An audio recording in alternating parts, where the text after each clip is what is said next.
저는 저기 7월 6일 날 서울과기대학교 과학기술대학교 안전공학과 원우에서 주최한 질적연구방법론 특강을 맡게 된 김용천입니다. 만나서 반갑습니다. 일단 초청해 주신 제가 삼순이었다라고 하는데 어쨌든 불쾌하진 않았고요.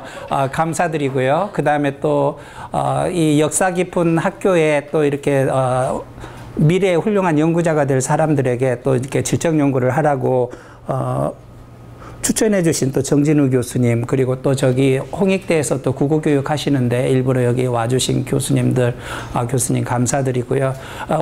매번 이제 제가 이제 나이가 이제 내년이면 60인데, 거의 강연을 갖다가 안 하려고 하고 있어요. 그래서 이제 체력적으로도 문제고, 이제 거의 확산됐다라고 생각하는데, 꼭 이거는 가야 되겠다라고 하는 거는 꼭 가는데, 지난 1학기에는 의대에서도 질적 연구가 확산이 돼가지고, 경남하고 부산, 의학교육 쪽으로 교수님들이 한 70분 정도 와가지고 특강을 한 3시간 정도 들었고, 그래서 이제 제 제자를 보내려고 했는데 꼭 저한테 제가 와달라고 해서 그때도 이제 의미가 있었고요.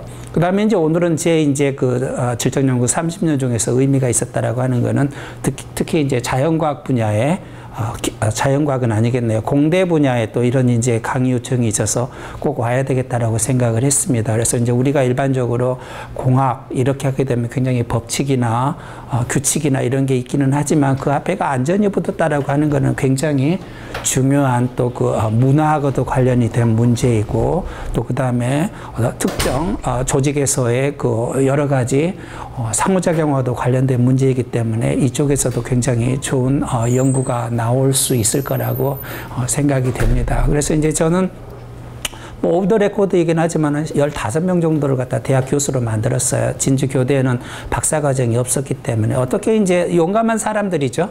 자기 대학에서 이제 질적 연구를 할 수가 없기 때문에 저한테 개인적으로는 계약을 받고 이제 이렇게 지도를 받다가 나중에는 제자가 됐는데, 그래서 심지어 동덕여대 음악학과 교수님도 있고 상담 쪽도 있고 스포츠도 있고 굉장히 많아요. 그래서 이제 항상 우리가 이제 부부가 만남이라고 이야기를 했는데, 제가 진주교대에 있으면서 그렇게 훌륭한 학생들은 없었어요. 근데 제일 처음엔 불평하다가 그래도 진주교대에서 능력 있는 학생들을 기르는 게 또 어쩌면 나의 업보다라고 생각을 해서 또 그렇게 지금 미국에 유학을 가고 또 그렇게 나름대로 하고 있어요. 그래서 이제 서울과기대학교가 최근에 와서는 명문대학이라고는 하지만 또 스카이대학에 비해서는 또 그렇게 명문은 아니지만 또 여기에서 새로운 분야를 개척을 해서 이 분야에 좀 대가가 되면 어떨까 좀 그런 생각을 하고 있어요.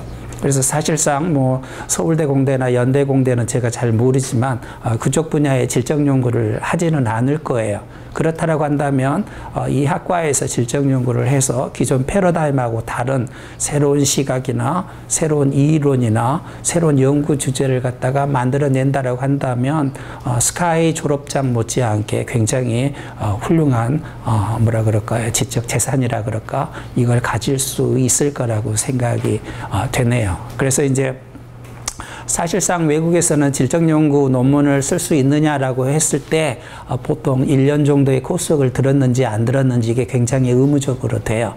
무조건 좋다라고 해서 하는 것이 아니라 적어도 한 1년 정도의 코스를 들어야만 그래도 네가 질적 연구를 할 수 있는 자격이 있고 그 다음에 지식이 있지 않겠느냐라고 하게 되는데, 사실 우리나라는 그런 경우가 거의 없어요. 그래서 사실상 저는 개인적으로 생각을 했을 때 연대 경영대학이라든지 많은 대학이라든지 사회학이라든지 이런 분야에서 질적 연구자가 있어야 되지만, 아마 여러분들이 포스트 모던의 미셸 푸코라고 알 거예요. 파워 앤 날리지라고 이야기를 했는데, 우리가 생각하는 지식이라고 하는 거, 우리가 생각하는 정상적이라고 하는 것은 굉장히 권력하고 관계가 있게 되는 거죠.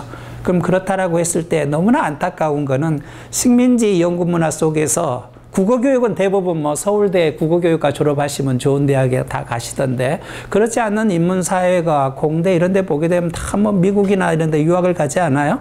그럼 유학을 가고 나면 그 분야에서는 또 새로운 방법론이 나오는데, 우리나라의 대부분 인문사회과학 특히 예술까지도 박사를 받으신 분들이 거의 70년대까지 미국하고 캐나다였는데 그 당시에 주로 연구 방법론은 양적 연구였어요. 그래서 어떻게 사회현상, 인간, 문화에 대해서 연구를 할까? 그때는 현장에 들어가지 않고 질문지를 한다거나 실험을 해서 컴퓨터 수업을 하는 것이 그냥 전통적인 선생님의 구두로의 설명보다는 더 효과적이겠다라고 해서 실험을 해서 효과, 뭐 별량 분석이라든지 표준 편차라든지 최근에 와서는 뭐 아노바, 그다음에 SPSS, 세스 뭐 이런 방법을 갖다가 하고는 있었는데 이 방법들이 앤토니 기딘스라고 하는 유명한 사회학자가 인문사회과학에서 그렇게 명백한 진리, 법칙, 그 다음에 이론을 갖다가 찾는 거는 매우 재밌는 비유를 했어요. 오지 않을 기차를 기다리는 것이며 잘못된 정거장에서 기다리고 있다라고 해서 우리 사회과학 연구에서 중요한 것은 진실을 찾는다라고 하는 것은 불가능하다라고 이야기를 갖다가 많이 하고 있어요. 그래서 그런 점에서 이제 80년대 이후에 이제 쿤이 이야기한 패러다임이라고 있잖아요. 그래서 많은 사람들이 여기서 여러 가지 활동, 그 다음에 대화, 그 다음에 담론, 그 다음에 어떤 규칙, 어떤 문제 해결 방법을 하다 보니까 해결이 안 되는 것들이 있고 또 이해하려고 해도 이해되지 않는 현상들이 있게 되는 거죠. 그래서 이제 전통 인류에서 그 다음에 우리 아프리카에서 거기서도 이제 초기 인류 간에 싸움이 나고 그 다음에 이제 사우디아라비아라고 하고 전통적으로 이렇게 되는 것처럼 신인류처럼 패러다임도 역사적으로 우리가 가장 일반적이고 가장 보편적이고 가장 완벽하다라고 하는 양적 연구에서 분열이 생기게 되는 거죠. 그래서 일부의 사람들은 이제 새로운 연구 방법론을 찾아가게 되는데 그게 이제 미국 학부대학에서 이제 고전으로 배우는 패러다임 시프트가 되는 거죠. 과학혁명의 구조라고 하는데 사실상 그런 측면에서 우리가 질적 연구를 하려면 단순히 수에서 언어, 수에서 이야기, 내러티브로 바꾸는 문제가 아니라 우리 그 인간 사회 현상에 대해서 바라보는 우리의 기본적인 전제, 지식을 갖다가 완전히 바꿔야 되겠고 많은 질적 연구자들은 질적 연구 방법론 1에서 인간 사회 현상은 자연과학, 물리학을 바라보는 현상하고 어떻게 다를 것인가고 해서 우리 머릿속에 있는 그 세뇌된 뇌를 갖다가 브레인워시 완전히 그 세뇌되는 내용을 갖다가 없애버리는 그 작업을 해야 되는데 그런 측면에서 토마스 쿤의 과학혁명의 구조라고 하는 책은 굉장히 재밌게 되는 거죠. 그래서 일련의 과학자들이 이 방법에 몰입해 있다가 다른 방법으로 가고 또 다른 방법으로 가고 그래서 이 네 가지를 갖다가 배우게 되는데 그런 측면에서 서구에서는 이미 패러다임 시프트가 많이 일어나고 있고요. 그게 이제 우리가 현상, 그 다음에 존재, 그 다음에 연구의 방법론하고 관련해서 크게 네 가지의 방법론이 있다라고 해요. 그래서 전통적인 실증주의죠. 모든 인간의 경험이나 의미나 가치나 이걸 갖다가 다 수로 바꿔버리는 거. 우리가 일반적으로 얘기하는 양적 연구가 되겠고요. 여기서 한 단계 더 벗어나서 모든 컨텍스트에 적용될 수 있는 완벽한 진실은 없다라고 하는 거. 그래서 이제 해석주의가 나오고, 그 다음에 해석주의를 연구하다 보니까 조금 더 여기에 지배의 문제가 걸려 있더라라고 해서 요새 이제 뭐 미투 현장이라 해서 뭐 페미니즘이라든지 동성애라든지 다문화다라든지 이런 이제 비판주의가 나오고 그 다음에 이제 네 번째 나오는 불란서 철학의 근거에서 우리는 근본적으로 저 아웃데어, 저 바깥에 있는 것이 문제가 아니라 내가 이 세상을 바라보는 내가 문제가 있더라라고 해서 과연 인간의 이성, 합리성이라고 하는 것은 신뢰로울 것인가 라고 해서 계몽주의에서 벗어나는 포스트 모던이 나오면서 우리가 그 유명한 디컨스트럭션, 해체가 나오게 되는 거죠. 그래서 우리가 일반적으로 질적 연구라고 했었을 때는 양적 연구에 대항하는 개념이긴 하지만 그게 세 가지 패러다임이 있어요. 그래서 해석주의, 비판주의, 해체주의가 있는데 제 연구를 보더라도 제일 처음에는 해석주의를 갖다가 다문화 교육을 하는 비판주의를 갖다가 이제 연구 제 인생의 마지막에 탈식민으로 가게 되는데 그래서 이제 우리가 나중에 한 2시간 반 정도 수업을 하고 난 다음에 여러분들하고 대화를 하겠지만 과연 안전공학 또는 공학교육 이거하고 관련해서 아니면 서구의 안전에 관련된 티오리나 안전의 규칙들 왜 한국 사회는 이렇게 안전에 대해서 사람들이 인식하지 않는가 아니면 그러면 서구에서 만든 안전의 프로그램이 지금 그 세월호 사건 터지고 나서 초등학교 교과서에 안전이 새롭게 들어갔잖아요.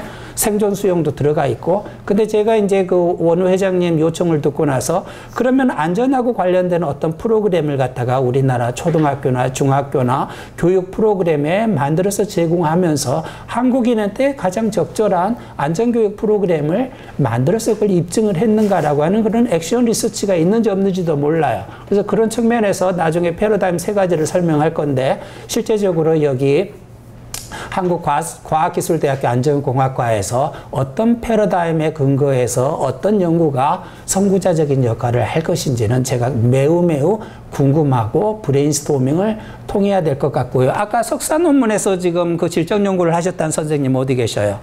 잠깐만 말씀 좀 해주셔요. 어떤 주제로 하셨나요? 외국인 근로자들에 대한 안전관리.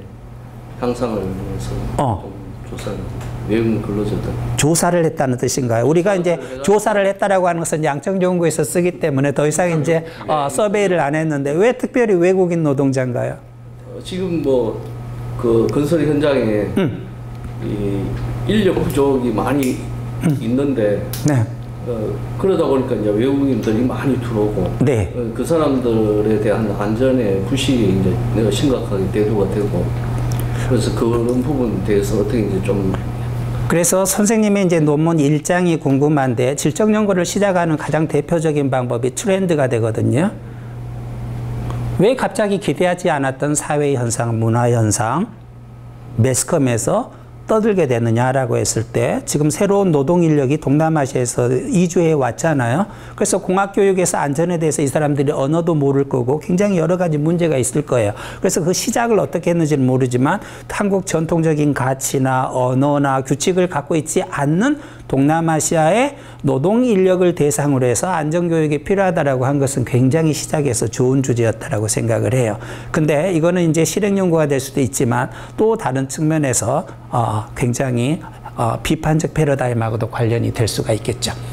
그래서 이제 오늘 제 수업은 이제 앞으로 이제 총 8번의 수업이 있는데 오늘 수업은 전체적으로 질적 연구가 기존의 양적 연구하고 뭔지, 그다음에 서구 사회에서 질적 연구 패러다임은 얼마나 확산되고 있는 것인지 이런 거에 대해서 설명할 거고요. 제가 그동안 써왔던 연구 자료를 근거로 해서 3가지 패러다임을 설명하고 그다음에 질적 연구하고 질적 연구를 하는데 기본적인 여러 가지 기초적인 지식을 갖다가 강의를 할 거예요. 그래서 이제 앞으로 8주 동안 하게 되는데 아마 이제 교재는 2권일 거예요. 그래서 이 책이 이제 전국에서 가장 많이 지금 읽히고 있는 교과서인데요. 브리꼴리예요. 책이 이제 5권이에요. 그래서 1번을 하게 되고 2번은 굉장히 어려워요. 대학 교수님들도 읽으면서 어렵다고 연락이 많이 오는데 이게 이제 이번 3월 달에 나온 책인데요. 질적 연구를 구체적으로 하기 위해서 어떤 가이드가 필요하냐. 아틀라스가 지도잖아요. 그래서 이걸 보게 되면 여러분이 갖고 있는 아주 실천하는 데 관련된 모든 답들이 다 나와 있어요. 그리고 그동안에는 질적 연구에 대한 한국화가 안 된 상태에서는 대부분 크레스웰이라든지 로버트 인이라든지 그다음에 로버트 버그단이라든지 책들이 굉장히 번역이 많이 되는데 그 번역의 문제점은 이론적으로 잘 설명이 되어 있지만 한국적인 사례가 거의 없어서 좀 읽기가 힘들었어요. 근데 이거는 거의 한국에 그동안에 나와 있는 20년 동안의 좋은 연구들 그래서 어떻게 연구 문제를 진술했고 면담을 하는데 어떻게 면담 가이드를 만들었는지 아주 구체적으로 잘 나와 있기 때문에 이 책을 하게 되는데 그래서 이 책을 중심으로 해서 수업을 하시면 좋을 것 같다는 생각이 드네요. 다음. 그 다음에 이제 오늘 내용에 보게 되면 사회과학 연구에서의 패러다임이 어떻게 변화하고 있는지, 그 다음에 우리는 왜 질적 연구를 하려고 하는 것인지, 그 다음에 이제, 근데 사실상 공학하시는 분들은 학부 때나 대학원 때 연구 방법론 수업을 들었나요? 전혀 안 됐을 거예요. 그래서 저는 상당히 문제가 진주교대에서도 여러 교수님들하고 싸우는데 교과 교육 하시는 분들은 연구 방법론이 필요가 없다라고 생각을 하는 것 같은데요.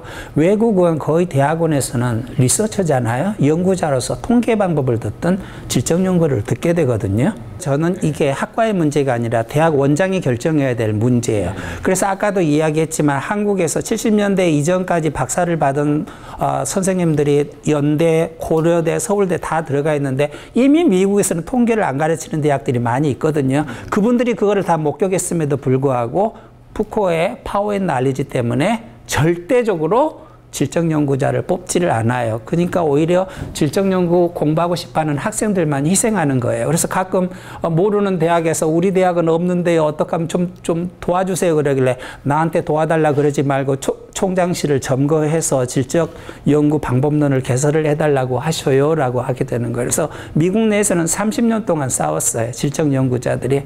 수많은 논문 게재할 때도 일부러 게재 불가시키고 그렇게 되는데 이제는 많은 대학들이 박사 과정에서 통계를 안 들어도 돼요. 그래서 질적 연구가 오히려 필수가 된 대학도 많이 있고 밸런스를 갖춰서 질적 연구 3과목, 양적 연구 1과목, 또 통계를 한 사람들도 양적 연구 3과목, 질적 연구 1과목을 들어서 심지어 교육 측정하고 교육 평가라고 하는 학과 내에서도 질적 연구자가 반드시 있어야 되는 게 미국적 현상인데 그래서 제가 한번 시카고 대학교의 사회학, 위스콘신 대학교 사회학, 컬럼비아 대학교 사회학과를 다시 들어가 봤는데 지금 서울대 사회학과나 연대 사회학과 이런 데 가보게 되면 질적 연구자가 한 명도 없어요. 근데 미국은 5분의 3이 질적 연구자예요. 5분의 3. 근데 안타까운 거는 연대 사회학과에서 70년대에 통계를 받은 교수님이 그 많은 다양한 연구 방법론의 스펙트럼에도 불구하고 당신의 제자를 또 뭐를 보내겠어요? 그 많은 5분의 5 중에서 통계하는 사람만 보낸다는 말이죠.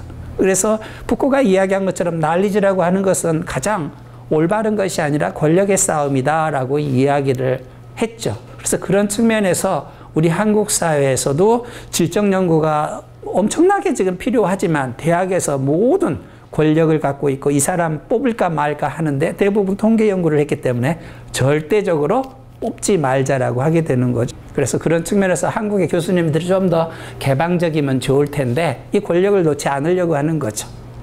그리고 아까 선생님이 이야기하는 것처럼 통계를 가지고서 학생들을 갖다 지도하는 것은 엄청난 쾌감과 엄청난 정치적인 행사예요. 사실 뭐 실촌에 있던 사람들, 학부에서 있던 사람들이 통계를 어떻게 알겠어요? 그렇죠? 요새는 물론 뭐 네이버나 다음에 가서 30만 원 주면은 통계 번역해서 주기는 하지만 그래서 질적 연구를 왜 시키지 않느냐에 대해서는 오히려 질적 연구에 대해서 더 잘하는 사람은 현장에 더 있는 사람들이에요. 그렇기 때문에 내 박사 논문 지도하려는데 저 사람이 다 쓸 수 있다? 내가 지도할 수 없다라는 무력감이 문제가 있어서 질적 연구를 일부러 시키지 않으려고 하는 분석 글도 있어요. 그래서 매우 민감한 문제라는 거죠. 질문. 네. 미국 같은 경우는 질적 연구가 뭐 5분의 3 정도 되신다고 그러시는데 사회학과에서. 공학적인 논문에서 질적 연구로 공학 학위를 받은 그 분들이 전체 100이라고 그러면 한 몇 %? 그건 몰라요. 그게 이제 여러분이 개척해야 될 문제예요. 근데 이제 저는 그런 거는 있어요. 엔지니어링 학생들이, 그러니까 공학 학생들이 무슨 공학 수업에서 갖게 되는 뭐 경험이라든지 현상학적 경험이라든지 이런 논문들은 굉장히 많거든요. 근데 공학하고 공학교육, 안전하고 뭐 공학교육이 있는지는 모르지만 거기에 교육이 붙으면 이거는 굉장히 뭐라 그러죠? 문화가 되는 거고 상호작용이 되는 거기 때문에 수업이잖아요. 그 현장에 들어가 봐야 되는 거예요. 저 바깥에서는 절대 알 수가 없어요. 그래서 만약에 선생님이 이쪽 부분이 필요하다라고 하게 되면 자료 검색을 한번 해봐야 돼요. 가장 먼저 이제 질적 연구자들이 놓치고 있는 분야가 막 이게 막 새로운 것 같다, 처음인 것 같다 그러는데 이미 기존의 연구자들이 많이 해놓을 수도 있어요. 그렇기 때문에 선생님께서 공학교육이나 아니면 안전공학 쪽으로 아니면 일반공학 쪽으로 서구에서는 어떤 연구들이 있느냐라고 했었을 때 먼저 요새 뭐 미국에 유학 갈 필요도 없잖아요. 구글이 너무 잘 돼 있어갖고 리스에 들어가서 엔지니어링 앤 퀄리테이티브 리서치 아니면 좀 더 하부적으로 엔지니어링 앤드 뭐 해석적 연구, 엔지니어링 에듀케이션 앤 액션 리서치 치면 굉장히 많을 거예요. 근데 너무나 다행스러운 것은 여기서 지도 교수님이 그런 연구를 허락해 준다는 것 때문에 굉장히 긍정적이죠. 그래서 질적 연구의 연구 방법은 크게 있는데요. 우리가 뭐 가장 많이 알고 있는 인류학자들이 현장에 들어가는 거에 됐죠. 참여 관찰, 그 다음에 심층 면담, 그 다음에 문서 분석. 이것도 굉장히 재밌어요. 그 다음에 이제 질적 연구도 나중에 그라운드드 서베이라고 해서 여기에 이 사람들이 만족도가 이렇게 나타났는데 만족도를 갖다가 좀 경향성으로 나타내 보자라고 해서 다시 불러요. 5점 척도나 7점 척도로 해서 해보는 방법이 있어요. 근데 일반적으로 하는 서베이하고 다른 거는 나중에 찾아낸 결과들이 현장에 들어가기 전에 연구자가 만든 체크리스트하고 매우 다르기 때문에 이걸 그라운드드 서베이라 그러는데, 그래서 한양대학에서 제가 지도한 논문인데 이건 실제적으로 나중에 이 학생들이 이런 프로그램을, 안전교육 프로그램을 했더니 만족도가 높더라. 근데 아무래도 통계하신 분이나 좀 이게 좀 객관적이면 좋겠다라고 해서 얼마만에 만족도가 있느냐 이런 거는 체크리스트로 딱 해가지고 점수화 딱 해주면 통계에 지향된 교수님도 만족하게 되는 거죠. 그래서 한양대학교나 몇몇 대학은 아직도 통계 지상주의에 빠진 교수님들이 있기 때문에 두 가지 방법을 다 써요. 질적 연구하고 양적 연구를 다 쓰게 되는데, 이게 이제 최근에 나오는 포스트 모던 때문에 질적 연구가 최상이라는 뜻이 아니에요. 대안적이기 때문에 그럼 양적 연구가 해결하지 못하는 문제점, 양적 연구가 갖고 있는 허점에 대해서 질적 연구가 또 보완할 수 있기 때문에 이 두 가지를 다 쓰는 방법이 뭐가 돼요? 최근에 많이 강조되고 있는 믹스드 리서치 메소드가 되는 거죠. 통합 연구 방법이에요. 그래서 한국에서는 굉장히 많이 쓰이고 있어요. 그래서 양적 연구와 질적 연구를 시작해서 두 개를 병행하거나, 아니면 양적 연구를 먼저 했다가 나중에 면담이나 참여 관찰을 한다거나, 아니면 질적 연구를 시작을 했다가 나중에 통계 연구로 보완한다거나. 근데 우리는 뭐 미국 교수들은 워낙 뭐 질적 연구에 대해서 확신을 갖고 있기 때문에 그거 하지 말아라고 하는데, 우리나라는 여전히 반대 세력이 있기 때문에 이 두 가지를 균형을 맞추는 것 같고요. 마지막에 질적 연구의 타당도 기준, 이것도 굉장히 중요하죠. 그래서 과학과 비과학의 사이에서 뭐 솔직히 이야기하면 그 뭐 에세이 쓴 거 아니냐, 뭐 이렇게도 이야기할 수 있기 때문에 질적 연구는 소프트 사이언스라 그러거든요. 굉장히 말랑말랑하고 유연하고, 공학이나 양적 연구는 숫자가 갖고 있는 매력이 있잖아요. 그래서 하드 사이언스, 경성과학이라고 되는데, 그래도 우리가 이게 엄격한 과학적인 절차를 거쳐서 우리가 믿을 수 있는 결과라고 주장해야 되지 않겠느냐라고 해서 몇 가지 거쳐야 될 논문의 과정이 있어요. 선생님은 석사 논문 연구 방법에서 어떤 방법을 썼어요? 타당도 기준 썼어요? 잘은 몰라서 인터뷰를 하고 인터뷰한 거에 대해서 좀 많이 나오는 걸 통계적으로 조금 반영해가지고 했습니다. 그건 자료 분석이고, 선생님의 연구 결과가 얼마나 진실하다고 다른 사람한테 설득할 수 있냐 그 얘기예요. 이 질적 연구의 타당도 기준이 없으면 그 논문은 통과가 안 돼요. 다행스럽네요. 그래서 이제 이것도 제가 이제 한국 대부분 학위 논문에서 이게 꼭 들어가야 된다 그래서 보게 되면 석사 논문이나 질적 연구가 쓰이는 학술진 논문에 보면 제3장의 연구 방법에 뭐 김영천 딱딱, 원래는 링컨 앤 구바가 이야기를 했죠. 그게 들어가야 돼. 한 5가지 정도가 꼭 들어가야 돼요. 이건 일종의 뭐 요식행위가 되는 거죠. 했든 안 했든. 다음. 그래서 이제 교육 및 사회과학 연구에서의 패러다임 시프트가 나오는데요. 이제 패티 레이더는 아까 나와 있는 타당도 기준을 만든 이제 구바의 제자이고요. 제 이제 미국 오하이오 주립대학교 교수인데요. 여기 보게 되면 제일 처음에는 포지셔널 디펜시브니스에 왜 질적 연구를 해야 되느냐. 많은 사람들이 막 공격하고 지적하게 되면 뭐 질적 연구는 양적 연구가 해결해주지 못하는 뭐를 한다라고 했는데, 이제는 decentered proliferation이에요. 그 설명할 필요가 없어요. 이제는 한국의 논문에서도 많은 석사나 박사 논문에서 이러한 현상이기 때문에 질적 연구를 해야 된다라고 해서 설득을 할 필요가 없어요. 한국 내에서도. 근데 옛날에는 다 그렇게 했죠. 막 지도 교수들이 괴롭혔어요. 왜 통계 연구를 안 하고 질적 연구를 해야 되는지 그 의미를 막 적어라 라고 했는데, 미국은 그 과정이 이제 필요 없을 만큼 질적 연구에 대해서 하겠다 그러면 오냐 하거라 라고 되는 거죠. 그 다음에 그 이후에 보게 되면 쭉 뭐 이제 질적 연구와 관련해서 학술대회도 많이 열리고, 그래서 이제 여기 보게 되면 Congress of Qualitative Inquiry는 일리노이 대학에 있는데 사회학과 댄진 선생님이 했는데 한 해에 한 4, 5천 명이 오게 되는 세계적인 학술지죠. 그래서 단순히 여기가 질적 연구하고 관련해서는 교육과 그다음에 사회학, 뭐 인류학 이쪽이 가장 앞서가고는 있지만 최근에 와서는 간호학, 이화여대 간호학과 한번 가보세요. 거의 다 질적 연구하거든요. 그다음에 연세대학교의 스포츠 레저학과, 요새 노년 연구 있잖아요. 그다음에 레저, 그다음에 그쪽도 하고요. 굉장히 최근에 와서는 의학 쪽으로도 많이 하고 있죠. 우리나라는 그 의료하고 관련해서 질적 연구자가 없는데 미국의 대형 병원은 반드시 질적 연구자 한 명이 있어야 돼요. 그래서 왜 이 대형 병원에서 무슨 문제가 생기는지, 왜 간호원들이 그 뭐 무슨 태움 문화에 대해서 왜 저렇게 좌절하는지, 왜 이 병원의 환자들의 만족도가 떨어지는 건지 다 질적 연구자로 하거든요. 우리가 체크리스트로 물어볼 수 있는 건 한정이 있어요. 정말로 나하고 당신의 라포르가 형성되지 않는 이상 수많은 정보를 갖다가 가르쳐 주지는 않죠. 그 다음에 이제 한국 질적탐구학회 창립인데요.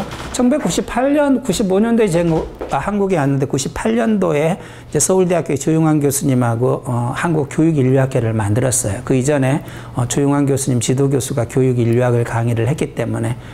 근데 이제 한 몇 년 정도 하다가 문제가 뭐가 됐냐면, 저는 교육인류학이라고 하는 학회가 질적 연구를 하고는 양적 연구에 대비되는 엄청난 다양한 스펙트럼을 반영을 못한다라고 해서 질적 연구라는 용어를 쓰자라고 했는데, 그분은 또 지도 교수님이 교육 인류학이기 때문에 지도 교수님의 또 그 전통을 벗어날 수가 없었죠. 그래서 이제 교육 인류학이라는 단어를 써서 이제 결국 그분하고 저하고 결별하게 된 거고, 그 이후에 제가 이제 3년 전에 질적 탐구학회를 만들었어요. 그래서 매년마다 거의 뭐 작년 서울대에서는 한 370명 정도 왔죠. 이렇게 조그만 학회가 이렇게 성장할 수는 없어요. 굉장히 많은 사람들이 오게 되는데, 이번 가을에는 전주대학교에서 하고요. 내년 1학기는 연세대학교에서 해요. 그래서 내년 1학기의 주제를 갖다가 지금 여러분하고 가장 지금 관련이 있는 포스트 휴머니즘, 제 4차 산업혁명이죠. 과연 인간은 기계인가? 인간은 기계가 되어 가고 있는가? 기계 속의 인간은 어떻게 기계와 상호작용하는가? 이 연구가 지금 미국에서 난리를 치고 있는데 한국에서는 할 수 있는 사람이 아무도 없어요. 지난달에 부산대학교 교육혁신연구에 제4차 산업혁명 질적연구라는 논문이 왔는데 거의 뭐 미국 논문을 베꼈대요. 게재를 시켜주고 싶었는데 학자의 뭐라 그럴까, 기준이라 그럴까, 그것 때문에 안타깝게 게재 불가를 시켰어요. 그래서 언젠가는 지금 외국에서 유학하고 온 사람들, 이런 사람들이 포스트 휴머니즘 쪽으로 연구를 할 수밖에 없게 되는 거죠. 그래서 그런 측면에서 지난번에 그 미드 중에서 웨스트월드라고 하는 거 보셨어요? 웨스트월드? 미드인데요. 그러니까 인간이 그 롯데 놀이공원처럼 엄청난 사이보그들이, 로봇가 인간처럼 생활하는 그 미국의 황야의 그런 무슨 마을을 1900 개척 시대의 마을을 만들어 놓고 이제 부자들이 거기 가가지고 인디언들을 살상도 할 수 있고 그렇게 되는 건데요. 마지막에 이런 이야기가 나와요. 거기에 찾아갔던 사람이 거기 있는 이제 완전 인간하고 비슷해요. 인간하고 사랑에 빠지게 되는데 인간이 그러죠. 나는 너를 사랑하지만 너는 인간이 아니지 않느냐 그랬더니, 그러니까 그 사이보그가 정말로 이 여자를 또 좋아하거든요. 그러면 너는 지금 너가 나를 사랑한다는 그 이 현실은 공상이냐 아니면 현실이냐 이렇게 물어보는 거거든요. 그래서 현실과 가상, 그리고 현실과 로보틱스가 결합된 새로운 미래는 어떤 것인지, 무엇이 실제이고 무엇이 가상인지 이거에 대해서 우리가 헷갈릴 때가 많아요. 그래서 이 포스트 휴머니즘은 굉장히 매력적인 게, 과연 인간이 날마다 SNS와 테크놀로지 바깥에서 살 수가 있는가, 이 문제를 지적을 하고 점차적으로 기계화되어가는 인간을 우리가 어떻게 연구할 것인가, 이게 지금 핵심이 되는 거고, 인간도 근본적으로 뭘로 바라보는 거예요? 막시즘적인 것을 바라보는 거고 물질로 바라보게 되는 거죠.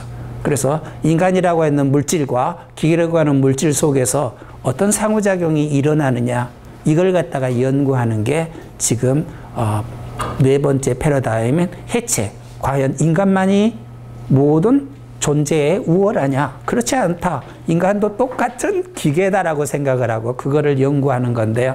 참 뭐 바라드라고 하는 여성학자가 있는데 그 사람 책을 읽어보면 존경하지 않을 수가 없네요.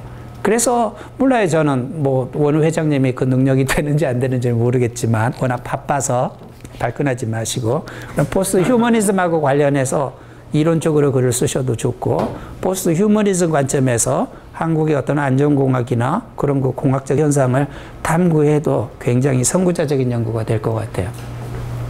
그 다음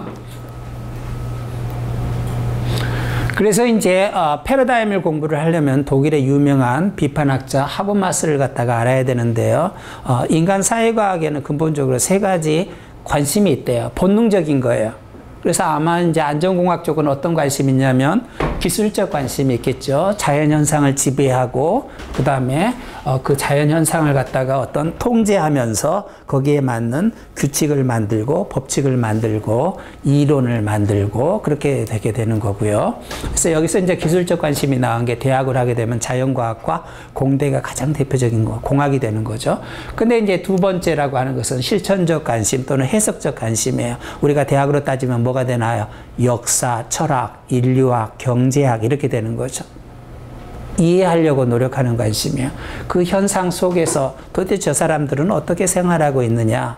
저것의 의미는 무엇이냐? 가장 대표적으로 아프리카에 가서 뭐 이제 제인 구달의 UCL의 유명한 침팬지 연구자가 침팬지들은 어떻게 인간과 비슷하고 어떻게 양육을 하는가? 특정한 문화에 대해서 연구를 하게 되는 거죠. 여기 가장 대표적인 게 뭐 현상학이 되겠고요. 그 다음에 이제 해방적 관심은 우리 지구가 근본적으로 23.5도 기울어져 있는 것처럼 우리 현상은 지배와 피지배 관계 속에 몰입되어 있는 거고 어떻게 조금 더 억눌린 자를 위하여 우리가 노력을 할 것인가 라고 해서 뭐 가장 대표적으로 뭐 박원순 시장의 학생인권에는 마지막에 기독교 때문에 못 들어갔지만 20세기 마지막에 사회학을 하는 남성학, 동성애, 그 다음에 뭐 여성학, 그 다음에 또 뭐죠? 인종이론, 다문화교육, 실행연구 이런 쪽이 쭉 다 들어가요. 그래서 그동안에는 불란서 포스트 모던 철학이 나오기 이전까지는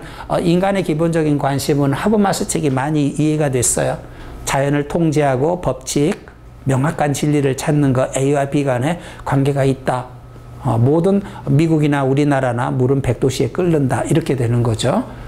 그 다음에 현상에 대한 거. 얼마나 우리가 수업이라고 하지만 그럼 여기서 보게 되는 가장 효과적인 수업은 전 세계적으로 하나예요.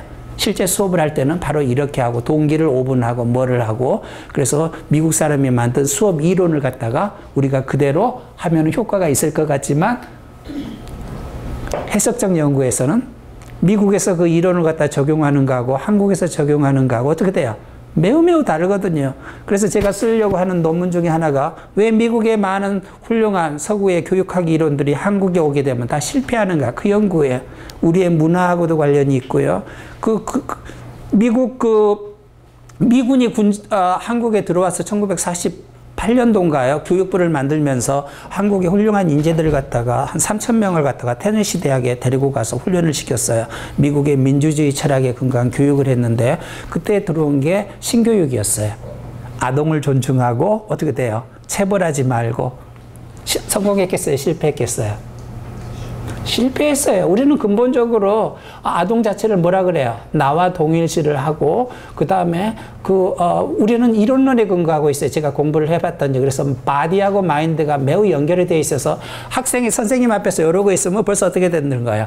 나태하여 있고 정신이 어디 가 있기 때문에 이 몸을 통제를 해야지 정신도 집중할 수 있다라고 해서 우리는 때리잖아요. 서양에는 그래서 너무 놀란 게 서양에서는 애들이 막 이러고 듣고 껌을 짝짝짝 씹는 거예요. 근데 어느 누구 하나도 제가 지금 수업을 안 듣는다라고 생각을 안 하는 거지.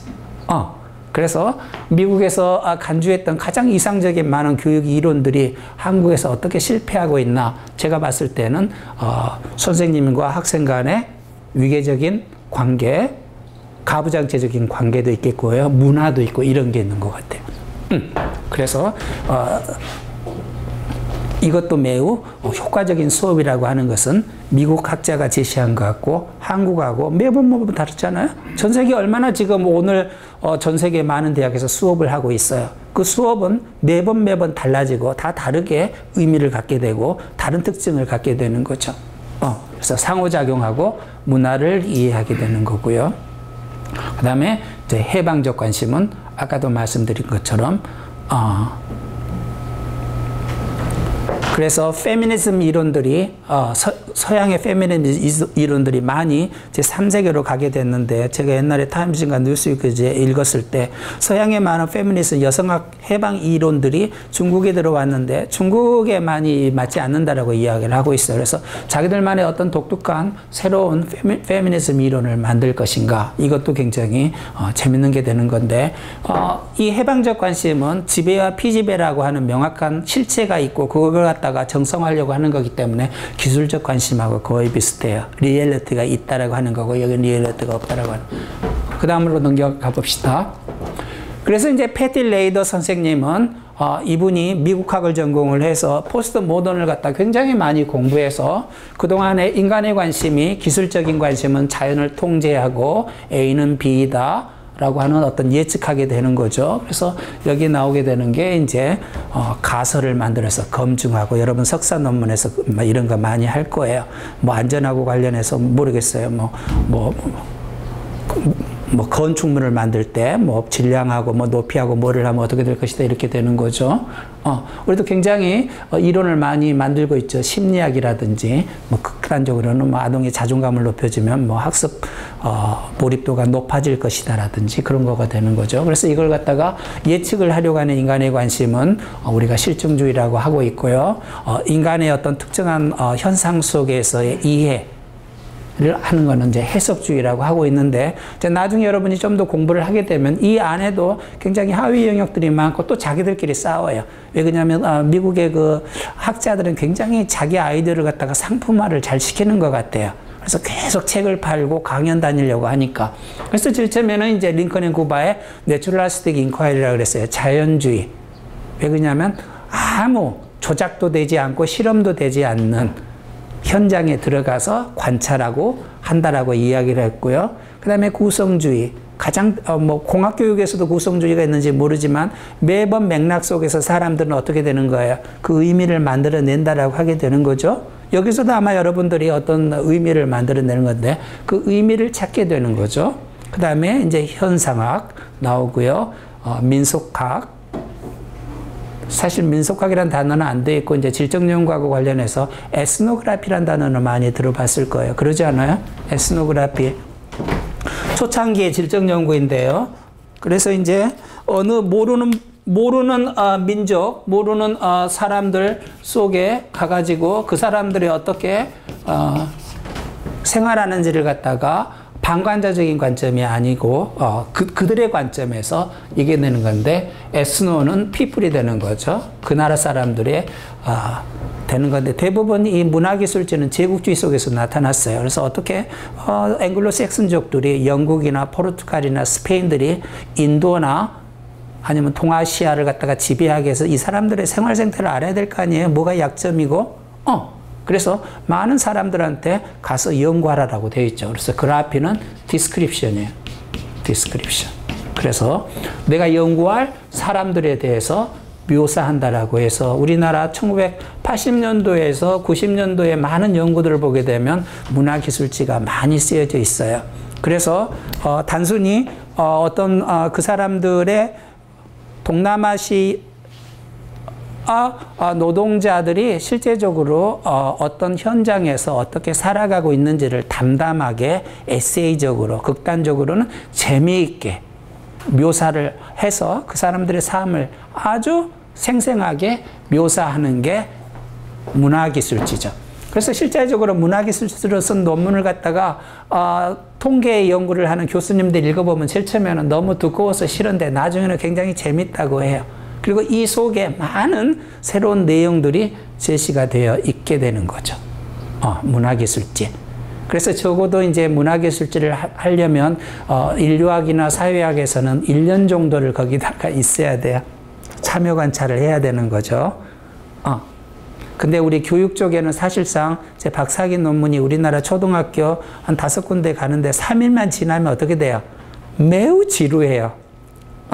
그래서 이제 교육 쪽에서는 3개월 정도만 있었다라고 한다면 석사학위나 박사학위 논문을 제출할 수 있는 자격을 주게 되는 거죠. 그럼 선생님이 실제 거기에 CEO였나요? 아닙니다. 그럼 거기에 며칠이나 거기 머물렀어요? 뭐 현장에서 제가 근무했던 그러니까 현장 근무자들하고 이제 소통하면서 며칠 정도? 그때마다 이제 현장을 찾아다닌 거죠. 여러 개 현장을? 예, 예. 그럼 몇 개 현장들을 가셨어요? 현장은 받은 거는 뭐 한 40몇 개 정도. 그렇게 많이 갔어요? 근데 설문도 하고 그다음에 제가 이제 직접 간 것도 있고 간 거는 한 7, 8개 정도 현장을 갔고. 그럼 면담을 하셨고 예. 참여 관찰은? 참여 관찰 그게 계속 있으면서 참여 관찰은 못 하고. 그럼 그 사람들이 하는 말이 어떻게 진실이라고 믿어요? 굉장히 이게 중요한 문제인데요. 많은 사람들은 다 거짓말을 해요.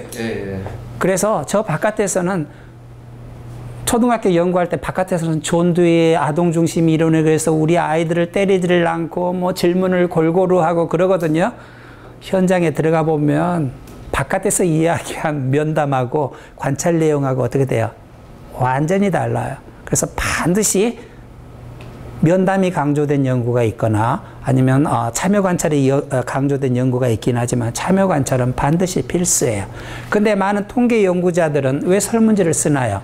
왜 우리가 설문지를 써요? 왜 현장에 들어가지 않나요? 통계 연구자들은, 양적 연구하는 사람들 나름대로 이유가 있어요. 왜 안 들어가요? 이 프로그램 효과 있지? 있잖아. 이렇게 대화 행동이 어떻게 돼요? 답을 유도할 수 있기 때문에 데이터가 오염된다라고 생각을 해요. 그리고 굉장히 의미 자체도 이 사람한테 이야기했을 때 공학교육의 뜻이 뭐냐라고 물어봤을 때하고 또 이 사람은 굉장히 고향 친구예요. 하다 보니까 전혀 다른 이야기를 하기 때문에 면담자마다 어떻게 돼요? 대화의 내용이나 수준이나 뜻이 다 애매모호해지고 달라지기 때문에 객관적이지 않기 때문에 차라리 인간이라고 하는 매우 주관적이고 매우 감정적인 존재를 갖다가 현장에서 개입시키지 말자라고 하는 거예요. 그래서 모든 사람에게 동일하게 적용될 수 있는 뭘로 하나요? 질문지로 딱 하게 되는 거예요. 몇 개의 문항 중에서 몇 사람. 그리고 자기가 묻지도 않아요. 대상한테 묻게 되는 거죠. 그래서 현장의 오염을 방지하기 위해서 그리고 연구자가 직접 참여했을 때 가질 수 있는 대화의 의미의 모호성, 중복성 이런 것 때문에 그걸 배제하려고 하는데 그래서 통계 연구를 하는 사람들은 많이 그런 이야기예요. 현장에 가게 되면 그 사람들이 네가 원하는 답을 해줄 거기 때문에 질적 연구하면 안 된다 그러는데요. 제 경험에 따르면 3일을 못 가요.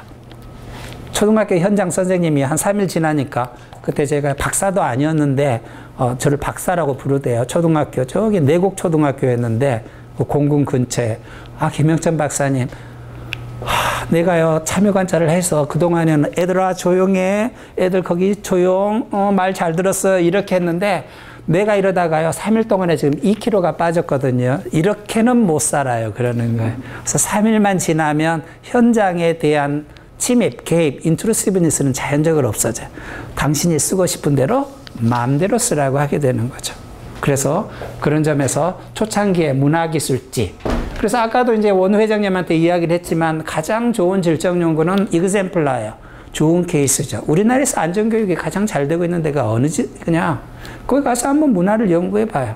CEO의 철학인지 뭐의 프로그램이 좋은 건지 그걸 갖다 어딘가요, 교수님? 안전공학의 가장 안전공학의 시스템이나 어떤 모델이 가장 잘 적용이 된 프로그램이나 장소는 어디예요? 현장은? 지금 아무래도 이제 외국 교회사들이 좀 상대적으로 잘 되고 있는 그래요?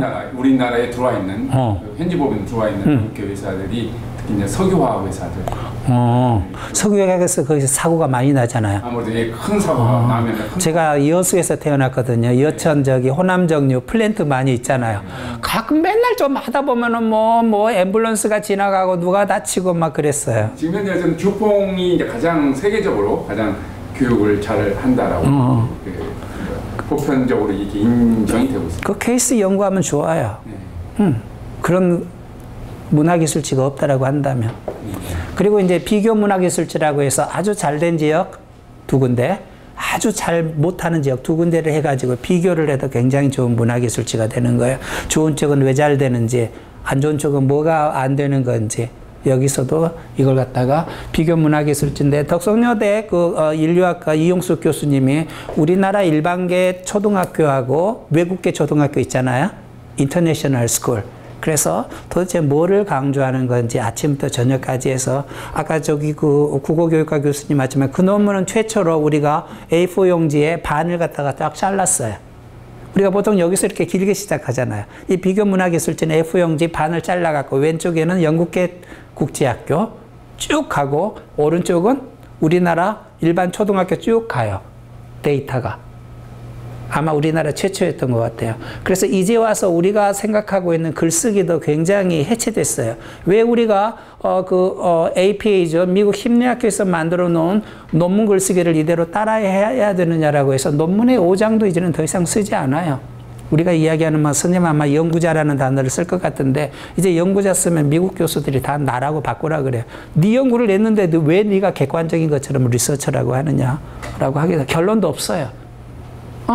모든 게 불확실하고 모든 게 변하는 상태에서 무슨 결론을 쓸 수가 있겠느냐라고 해서 굉장히 그래서 이제 사실상 저는 이제 진주교대에 있어서 미래에 이제 교사가 될 사람인데 종합대학에 있었으면 국어, 국문학, 예술하는 학생들을 제자로 받아들이려고 생각을 했어요. 왜 그러냐면 이게 나중에 재연의 문제로 가거든요. 글쓰기로 가게 되는 거예요. 그럼 내가 가졌던 경험들 이 현상을 갖다가 어떻게 더 적극적으로 더 적절하게 묘사할까라고 했었을 때는 전통적인 3인칭 글쓰기가 적절하지가 않아요. 그래서 이번 콜롬비아 대학은 작년에 교육학 분야에서 처음부터 끝까지 만화로 된 논문이 통과가 됐어요. 그래서 우리가 생각하는 과학이란 무엇이냐, 과학적 글쓰기란 무엇인가하고 관련해서 너무너무 앞서져 나아가고 있고 한국에서 교수님들이 그런 걸 가르치지 않고 교원대학교도 제가 지도해놨는데 나중에 왜 여기가 이렇게 쓰여졌느냐고 이렇게 지적하는 거 보면 학생들만 불쌍해요.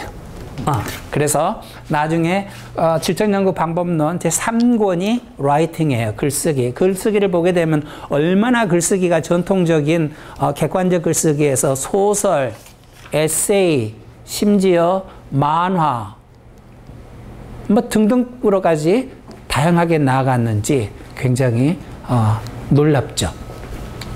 그 다음에 이제 그래서 우리가 일반적으로 이야기하는 해석주의 안에 쭉 이렇게 다양한 것들이 있고요. 그 다음에 이제 해방 쪽에 비판 이론이 되는 거죠.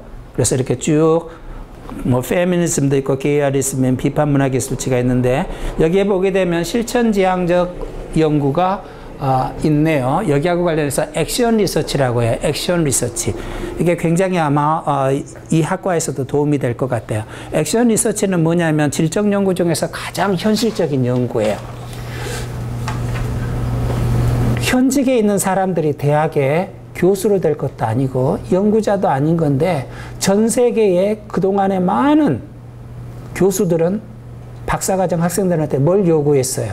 나하고도 관련이 없는 어떤 진실을 만들어내거나 어떤 이론을 만들어내거나 어떤 정답을 만들어내려고 하는데 나의 삶의 경로는 그게 아니지 않아요?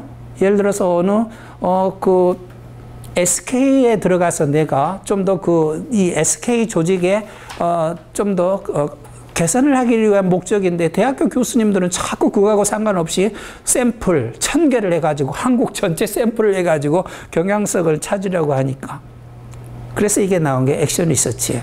액션 리서치라고 하는 거는 대학에서 배운 어떤 이론이나 새로운 아이디어를 어디다 적용하는 건가요?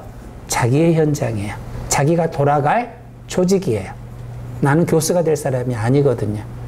그러면 듀퐁 회사에 실제적으로 새로운 안전교육 프로그램을 정 교수님한테 배웠다라고 한다면 그 이론이나 그 어떤 새로운 프로그램을 자기 조직에 맞춰서 짜는 거예요. 그래서 짜가지고 실제적으로 교육을 해보는 거예요. 교육을 했더니 두평이라고 하는 이 조직에 얼마나 이 프로그램이 맞는지 1회 하게 되는 거는 굉장히 단순한 거예요. 지금 제가 지도했던 한양대학교 박사학위 논문은 3번 정도 했어요. 그래서 그런 측면에서 대부분의 양적 연구자들도 프로그램을 만들어 갖고 효과를 검증하기는 한데 플래시보 효과 때문에 피그말리온 효과 때문에 대부분 효과는 나타나요. 그래서 대부분 이게 좋은 프로그램이라 그러는데 조재성 박사의 연구는 나중에 강의를 올 거지만 프로그램을 한번 실행해보고 이상하고 두평 회사의 간극이 있잖아요. 얼마나 그 변수가 많아요. 조직원도 다를 거고 문화도 다를 거고 강사의 특징도 다를 거고 이거를 계속적으로 타협해 나가는 거예요. 그러다가 3회에 가서 가장 적절하다고 하는 프로그램을 만들게 되는 게 실행 연구예요. 그래서 아마 제가 생각을 했을 때는 사실 뭐 우리가 안전공학도 하는 것도 무슨 테크놀로지가 있겠지만 어떤 시스템을 가지고 해서 한국에 좀 어제도 뭐 또 신혼부부가 또 죽었대요. 길 가다가 잠원동에서. 어떻게 이 안전을 좀 더 위험을 없애갖고 좀 더 사람들이 더 행복한 삶을 살 거냐 그거 아니에요. 그럼 결국 좋은 프로그램을 만들어서 해야 되는 거고 그렇다라고 했었을 때 제가 강조하는 실천 지향적 연구, 실행 연구라고 하는데 액션 리서치는 가장 그 법칙을 찾는 법칙이 전제되고 강조되는 공학교육에서 실제적으로 조직이 될 수 있는 거예요. 그 다음에 이제 해체가 되는 거죠. 그래서 우리의 thinking, 우리의 이성, 우리가 바라보는 시각 자체가 저 바깥에 문제가 있는 게 아니라 내 자체가 문제가 있다라고 해서 연구자 또는 인간이 갖고 있는 주관성을 갖다 다 찾아보는 거죠. 쭉 나와요. 포스트 포드주의도 나오네요. 그동안 가장 이상적이라고 했는 포드의 자동차 만드는 시스템 있잖아요. 이 시스템이 과연 얼마나 비합리적인 것인지 등등등 뚝 나오고요. 그 다음에 이제 포스트 휴먼이 나오고 포스트 식민주의가 지금 제가 이제 연구하고 있는 거죠. 한국의 대부분의 교육학자들은 계몽이라는 이름 때문에 그리고 그 계몽 그 서구가 갖고 있는 발전 진보 그것 때문에 서구의 교육학의 이론을 갖고 오게 되면은 실제적으로 우리의 삶이 더 나아질 거라고 생각이 되지만 한번 생각해 보세요. 지금 아파트 속에서 살면서 우리가 얼마나 그 다른 인간과의 소외감 속에서 하고 증오에 빠져 있는지. 그래서 이 모더니즘이 갖고 있는 한국 사회의 그 훌륭한 전통들은 완전히 없어져 버린 것 같아요. 저는 지금 결혼을 안 했습니다만은 우리 과의 어느 후배 교수의 부인은 1년에 한 번도 시어머니 댁에 안 간다 그래요. 미국도 적어도 한 번은 가잖아요. 댓글도 보면 또 가관이에요. 뭐 이상한 나라의 뭐 며느리 이래갖고 막 저는 굉장히 훌륭한 문화 아닌가요? 그래서 이상하게 또 녹음해서 또 나갈라. 그래서 이상한 평등주의 여권이 우리가 갖고 있는 최소한의 미풍양속도 지금 없어져 버리는 이상한 지금 저 시멘트주의로 다 지금 빠져 있는 걸로 되어 있는 것 같아요. 그래서 그러니까 서양 사람들은 자신이 생각하고 있는 주관성을 갖다가 이야기를 하는 거지만 우리가 생각했을 때는 우리가 믿었던 서구의 모든 담론들, 서구의 모든 이론들이 우리에게 얼마나 긍정적이지 않았느냐에 대해서 연구를 하고 있게 되는 거죠. 그 다음에 이제 여기에 지금 포스트 휴먼이 가장 지금 앞자리에 가 있고 그 다음에 이제 새로운 또 연구들이 많이 나오고 있어요. 그래서 이거는 누가 뭐 교수가 강조한다라고 해서 잘하는 것이 아니라 어쩌면 궁합하고도 관련이 있고 본능이 있어요. 나는 왠지 이쪽이 좋은 것 같다 그러면 어쩔 수 없어요. 근데 나는 좀 어떤 그 조직이나 어떤 다른 사람들의 삶이나 문화에 대해서 관심이 있으면 이쪽으로 연구를 많이 하겠죠. UCLA의 제인 구달 선생님처럼 침팬지를 그렇게 좋아했으니까 침팬지의 영장류의 삶을 갖다가 연구를 하게 된 거고 한국의 그 유명한 위스콘신 대학교 사회학과 교수님은 세계 최우수 사회학상을 받았는데 유라시아의 유목민을 삶이 궁금해서 2년 동안 따라다닌 거예요. 근데 나는 굉장히 근본적으로 좀 사회 정의나 지금 이 시대 뭐 좌파 정권이라고 하고 있는 그런 시대적인 뭐 에토스, 윤리, 그래서 좀 더 사회 정의나 모든 사람을 위한 사회를 좀 만들어 보고 싶다라고 하게 되면 비판 이론적으로 가게 되는 거고요. 나는 우리가 생각하고 있는 계몽이라는 거, 발달이라고 하는 거, 내 머릿속에서 존재하고 있는 또 다른 주관성. 아마 대학 교수 회의에 가봐요. 자기는 굉장히 뭐 모든 사람의 행복과 뭐 자기가 합리적인 결정을 내려서 말한다는 것 같은데 가만히 들어보면은 다 자기 이익하고 관련된 거고 다 그런 거예요. 뭐 총장 투표하는데 보게 되면은 무슨 이성에 근거한 건 하나도 없는 것 같아요. 나하고 동양인지 나하고 같은 고려대학교 나왔는지. 그래서 실제적으로 내가 여실히 느꼈어요. 인간이 얼마나 이 주관적으로 영향을 받고 가장 중요한 거 culturally related야. 얼마나 문화 속에 종속되어 있는 건지. 그래서 제가 미국 지도교사하고 떠나면서 저는 굉장히 미국적으로 행동하려고 했는데 마지막에 영천 너는 그 동양의 문화를 벗어나려고 나한테 그렇게 5년 동안 노력했지만 나는 네가 매번 말할 때마다 네 말이나 행동 속에서 얼마나 네가 한국 사람으로서 그 정체성이 잘 드러났는지 나는 잘 못 겪겠다 그러더라고요. 그러니까 철저히 내가 바라보는 거, 내가 이성적이고 뭐 합리적이고 개방적이라고 하더라도 여전히 어떻게 돼요? 나는 한국 사람으로서 바라볼 뿐이죠. 여전히 기독교도들은 기독교도인으로 바라볼 뿐이고. 그래서 어느 강의에서 질적 연구하다가 요새는 삶의 의미가 없고 인생이 덧없는 것 같아. 그래서 나는 갱년기를 이야기했는데 듣고 있던 어느 교수님이 하나님을 믿으세요 그러더라고요. 너무너무 깜짝 놀랐어요. 나는 그 50대 이제, 그래서 그 허약함, 병 들어감은 아니고 나이 들어감, 이거를 이야기하려고 그랬던데, 나에게서 그분은, 저 사람이 무의미가 종교가 없어서 그렇구나. 저 사람이 바라봤을 때 김영천은 얼마나 허망한 인간일까, 내가 그 생각이 들었어요. 그런 거예요. 그 다음에 이제 포스트 휴먼과 질적 연구. 그래서 어제 그제 새롭게 만들었는데요. 기술 발전에 따른 삶의 변화, 4차 산업혁명, 인간 역시 기계로 간주한다. 기계 속의 인간, 기계와의 상호작용 연구인데 아마 지금 강남에 저는 이제 그 좀 저렴한 호텔에서 자고 있는데 주말에 보게 되면 거기서 자율주행차 하더라고요. 실제 이제 모델 만들어 갖고 어떻게 인간이 여기서 나타낼 수 있는 프로블럼들은 뭐냐 이런 것들 연구하게 되는 거죠. 그래서 기계 속의 인간, 기계와의 상호작용 연구. 그리고 여기서 굉장히 중요한 거는 인간이 기계를 갖다가 통제한다고 믿지만 인간도 기계 속에 통제를 받는다라고 하는 거고, 블레이드 러너 2022년 영화를 한번 마지막에 보게 되면 뭐냐면 인간이 사이보그를 만들었는데 굉장히 이 사이보그가 임신을 하기가 갖다가 만드는데 이게 안 되는 거예요. 근데 우연히 그 중에 하나의 여자의 사이보그가 인간하고 좋아해가지고 뭐가 만들어지냐면 사이보그 인간이 만들어지는 거여서 블레이드 러너 그 2023년인가 그 영화를 보게 되면 드디어 우리가 생각했던 기계는 종속적이고 기계는 물질이 아니라 기계도 뭐를 할 수 있다? 생산을 할 수 있다라는 걸 갖다가 하는데 그 작가가 굉장히 뛰어난 사람이라고 생각을 해요. 그래서 그런 측면에서 뭐 공각기동대인가 그런 영화도 있고 최근에 나오는 많은 SF 영화들은 과연 기계를 갖다가 우리가 다시 바라봐야 된다라고 하는 입장인 것 같아요. 저도 그런 것 같아요. 저는 유물론자인 것 같아요. 교수님은 어떠세요? 인간의 의식이 있다고 생각해요? 우리가 교수님들은 매우 슬퍼해요. 그럼 제가 그래요. 이것도 통장에 잔고가 없구나. 그랬더니 어떻게 알았어? 그래. 오늘 굉장히 막 기분이 좋아. 왜 또 어디서 또 뭐 어디 알바해서 돈이 들어왔어? 그러더라고요. 이 사람 철저히 자신의 뭐가 되는 거예요?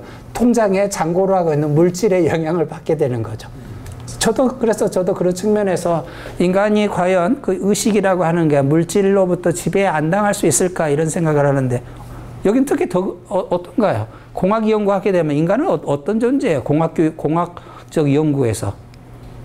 기본적으로 어떤 기계 설비, 하드웨어적인 것을 강조를 많이 하는 편이고요. 네. 그럼 인간은 어떻게 돼요? 계속 기계하고 바라봤을 때. 기계를 지배하려고 하죠. 지배를 해요? 기계가 내 말을 잘 들을 수 있도록. 근데 많은 지금 포스트 휴먼에서는 그게 아니라고 이야기를 하는 거예요. 인간도 그 상호작용 속에서 기계의 영향을 받게 되는 거고, 제가 읽은 걸 보게 되면 당신이 아침에 SNS나 자동차나 페이스북이나 이게 없다라고 한다면 당신의 정체성은 뭐냐라고 질문을 하고 있어요. 그래서 그 사람이 접하고 있는 그 테크놀로지 환경을 제외한 과연 인간이 존재하는가라고 해서 지금 문제를 제기하고 있거든요. 저도 여전히 환경이 굉장히 강조되는 그 어떤 환경의 인바이러먼트라든지 맥락, 컨디션이나 컨텍스트가 굉장히 되는 그것이 거의 주류라고 볼 수가 있는데, 근데 최근에는 이제 그런 환경에 이제 이런 놀라운 영웅적인 어떤 인간의 주의력이라든지 이제 그런 것이 또 역할을 하기도 한다라는 이제 즉 환경 맥락 어떤 조건 외에 그러니까 여전히 교수님이나 선생님 거는 그런 4차 산업혁명이나 아니면 테크놀로지가 지배하고 있는 현 시대의 상황 속에서 인간은 여전히 주체라고 하는 건가요? 저는 그렇게 생각합니다. 협동 로봇이 뭐 4차 산업혁명이 어쩌고 저쩌고 하지만은 결과적으로 나중에 협동 로봇이 사람을 지배할 수도 있다라는 그런 뭐 미래학자들 말씀도 하시는데, 여기 인공관절이 들어가서 많은 사람들은 죽을 뻔했다가 지금 관절 기계가 사람을 살렸는데 이 사람은 기계예요, 아니면 인간이에요? 만약에 우리 몸속에 새로운 생명기계가 들어가고 난 다음에 이 인간이 생각하는 모든 것은 기계가 들어가고 난 전과 후가 어떻게 다른가요? CPU만 바꾸지 않으면 인간이라고 생각하면 되잖아요. 그걸 갖다가 보수되면은 거부하는 거예요.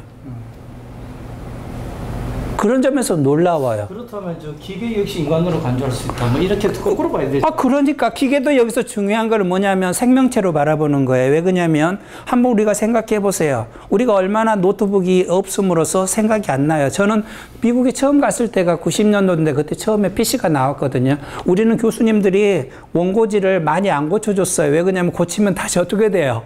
다시 써야 되면 쪽수가 다 늘어나요. 근데 그때는 저점에 컴퓨터를 하라고 그러니까 컴퓨터를 하려고 하니까 생각이 안 나요. 근데 이제는 컴퓨터를 쓰지 않으면 띵킹이 안 일어나는 거예요. 나는 완전히 기계 속에 종속이 되어 있거든요. 그래서 여기서도 중요한 거는 기계가 단순히 물질이 아니고 종속적인 존재가 아니라고 하는 거예요. 어쩌면 대등하다라고 생각을 하게 되는 거고, 그래서 나중에 아까 블레이드 러너에서는 기계하고 인간이 섞어져서 임신을 해갖고 뭐가 나와요? 새로운 아기가 나오는데 기계 역시 뭘 만들 수 있다는 거예요. 창조를 할 수 있다라는 그 시사점으로 영화가 끝난다는 거예요. 그러니까 그러면 4차 산업혁명 또는 AI하고 관련해서 가장 극단적인 한국의 상품이나 직업 환경은 어딘가요? 지금은 협동 로봇 쪽. 어디에 있어요? 카이스트에 있나요? 협동 로봇 일부 기업체에 이제 개발이 돼가지고 기업체도 일부. 아니 그러니까 실제적으로 우리 삶하고 관련된 거는 협동 로봇이 어디에 있어요? 삼성전자 구미 그 전자제품 만드는 회사 공장에. 공장에 있네요. 아니 그럼 제가 알고 싶은 거는 우리 일상생활하고 관련해서. 이 일상생활 청소기 같은 것도 비슷하게. 지금 청소기가 달라졌나? 20년 전에 제가 50만 원짜리 처음 1세대 샀는데 문턱도 못 넣고 그래갖고 제가 팔아버렸거든요. 지금 많이 달라졌나요? 그럼 그런 연구들이 많이 있나요? 지금 무슨 청소기하고 관련해서 인간과의 상호작용 연구라든지. 물론 뭐 기업체에서는 뭐 샘플 테스트를 많이 하겠지만.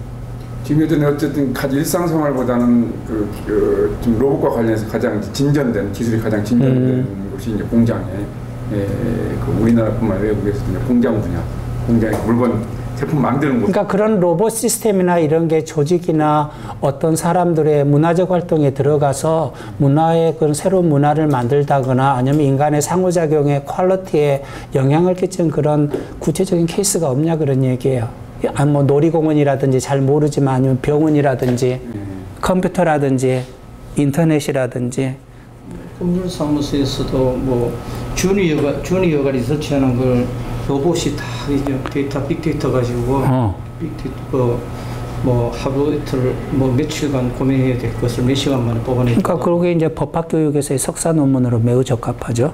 그런 게 실질적으로 지금 그리고 의술 분야에서도 이제 수습크기 예전에 이제 복강경을 하지 않고 직접 로봇의 이 데이터를 측정을 해가지고 로봇이 직접 거기 수술을 하는데 그런 것도 최근에 지금 수술이 실제로 이루어졌습니다. 그래서 이쪽 분야에 관심 있으신 분들은 아마 이제 질적 연구는 워낙 새로운 걸 하기 때문에 굉장히 팀워크를 많이 해요. 그래서 이제 심리적으로도 대부분 다른 연구를 하기 때문에 좀 소외된 기분이 있어서 외국에서는 굉장히 대학원 학생들하고 지도교수가 리딩을 많이 하거든요. 그래서 뭐 해러웨이라든지 굉장히 훌륭한 학자들이 많은데 브라도티라든지 아니면 아까 이야기한 바라드라든지 근데 요새는 정말로 한국의 인문학자들이 훌륭해서 굉장히 번역을 잘 해놨어요. 옛날에는 80년대는 번역이 안 돼갖고 너무 무슨 말인지 몰랐는데 요새 리스 있잖아요. 리스트에 들어가서 브라도티라든지 뭐 이런 거 찾아보면 좋은 논문이 많이 있기 때문에 그 핵심만 찾아가면 돼요. 다음. 그래서 이제 방금까지 이야기했고 아까 설명한 것처럼 첫 번째 질적 연구 해석적 패러다임이 되는 건데 아까 말씀드린 것처럼 어느 현장, 어느 문화에 가가지고 그 사람들이 어떻게 생활을 하게 되는 건지를 찾게 되는 건데 요새는 이제 굉장히 한국에서는 근거 이론에 관심이 많대요. 그래서 적어도 뭐 7에서 한 15명 정도의 어떤 사람들이 현장에 있으면서 어떤 딜레마를 겪고 발달을 하게 되는데 그 발달의 경로가 어떤 것인지 좀 양적으로 그걸 갖다가 찾아내는 건데요. 그래서 여기서 이제 중요한 거는 양적 연구는 누구의 관점에서 바라보냐면 이미 현장에 들어가기 전에 정답을 갖고 있지 않아요? 연구자가 정답을 갖고 있고 신적인 존재고 이미 자기가 갖고 있는 연구 문제는 자기 게 아니에요. 100년, 50년 동안 이미 기존의 훌륭한 학자들이 만들어 놓은 이론을 갖다가 다시 검증하는 거거든요. 그래서 제가 한양대학교에 그 당시에 심리학과 졸업한 교수님 수업을 많이 들었는데 막 예를 들어서 이혼을 한 여성이 친구가 많을수록 이혼한 후에 뭐가 돼요? 사회 참여율이 높다. 뭐 그건 당연한 문제죠. 양적 연구는 당연한 거를 너무 또 확인하려고 그러는 건데 중요한 거는 미국에서 만드는 이 가설을 갖다가 한국에다가 검증하는 건데 정말로 아이러니하게 다른 케이스들이 나오거든요. 그럼 논문 만들려면 어떻게 돼요? 실제로 중학교 여학생으로 해봐요. 안 나와. 그럼 또 뭘로 바꿔요? 중학교 남학생으로 바꿔. 또 안 나오면 직업계 고등학교 여학생으로 바꿔. 제가 그걸 다 목격했어요. 그래서 어떻게 기존에 이미 진실이라고 생각하는 그 이론을 갖다가 검증하기 위해서 끊임없이 노력하는가라고 하게 되는 거죠. 그래서 양적 연구는 이미 연구자가 신이에요. God's point of eyes라고 해서 신의 관점에서 현상을 갖다가 바라보는 거고 그런데 여기서는 뭐가 되냐면 내부자 시각이라는 말이 있잖아요. 그 사람들의 관점에서 바라보게 되는 거죠. 왜 저 사람들은 저렇게 행동을 할까? 그게 이제 그 사람들에게 드는 리얼리티가 되는 거죠. 저 길에 가고 있는데 왜 몰몬교도들은 비를 맞으면서도 우산을 쓰지 않을까? 이런 거라든지 등등. 그래서 우리나라 같으면 뭐 제주도 해녀들이 어떻게 남성적인 역할을 하는가 굉장히 좋은 연구들이 많고요. 그 다음에 이제 최근에 와서는 농촌의 소규모 학교들이 없어지잖아요. 그래서 이제 소규모 학교에서는 우리가 일반적으로 생각하는 대규모 학교하고 비교했을 때 행정이나 교사 사기나 학생들과의 지도가 어떻게 달라지는 건지 그래서 그런 연구들도 많이 하고 있어요. 그 다음 그래서 이제 해석적 패러다임의 특징은 현상 자체에 대한 이해, 인간의 의식, 신념, 경험에 대한 맥락적 이해, 특정한 사회 구성원의 인식, 행위의 패턴 발견, 그다음에 객관적, 주관적 연구 등등등등이 있어요. 다음. 그래서 이제 해석적 패러다임하고 관련해서 우리나라에서 가장 잘못된 것 중에 하나가 아마 그 영국 대사 부인이었던 것 같은데 1905년도에 한국에 처음에 왔어요. 서울 경성을 봤겠죠. 그래서 한국 여행기를 썼는데 첫 문장이 제 책에 대해 놀라워요. 한국 사람들은 게으르고 더러웠다. 이게 첫 문장이거든요. 얼마나 이게 문화적 절대주의 그리고 외부자적 관점에서 바라보았는지 알 수가 있는데 제가 그러면 왜 그 당시에 1905년도에 한국 일반 평민들은 더러웠고 게을렀을까? 굉장히 문헌을 많이 찾아봤어요. 왜 더러웠을까요? 더러울 수밖에 없었던 것 같아요. 아직도 사극을 보면 너무 곱지 않아요. 막 고려시대 뭐 주몽 보면 한복도 예쁘고 근데 다 거짓말인 것 같아요. 누더기 입었을 것 같은데. 왜 한국인은 더러웠을까요? 그 당시에. 일본 사람들이 와가지고 너무너무 놀래갖고 뭐 이거 실시했잖아요. 수도? 성수도? 아니, 우리 몸하고 관련해서.